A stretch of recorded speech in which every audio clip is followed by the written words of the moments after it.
to talk about, I think, a very, very exciting and important topic in the nonprofit area, pricing, and in particular the difficult question of when do we use pricing and when do we decide to use a different way to allocate the resources that we have in the nonprofit sector. My name is Sharon Oster. I'm the Frederick Wolf Professor of Economics and Entrepreneurship here at Yale SOM.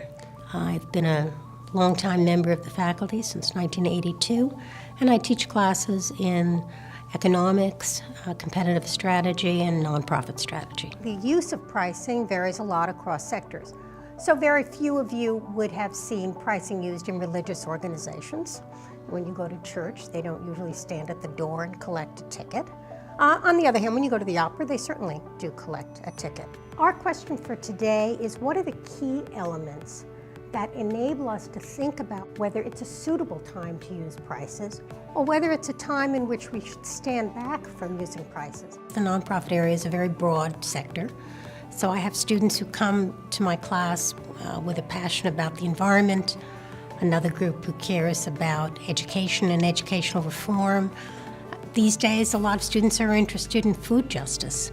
But whatever it is, they come to the class anxious to learn, and anxious to learn how management and economics can help them use the resources in their field to better use. And that's very exciting to me because I think economics is such a valuable tool for helping them do that. And it's a sector in which getting a little bit better value for your resources has a tremendous payoff for society. This class really focuses on the hard economics. We teach them tools. We require them to do all the kind of fancy economics and finance and spreadsheet analysis that they do when they study a for-profit sector.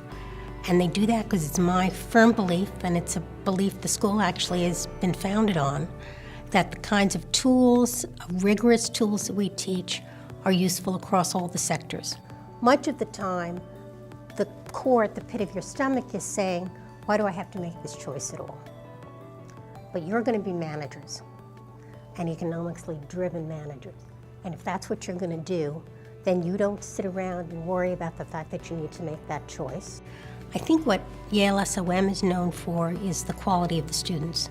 And I don't just mean intellectual quality, which I think is very high, but I think the integrity of the students and the quality of them as people.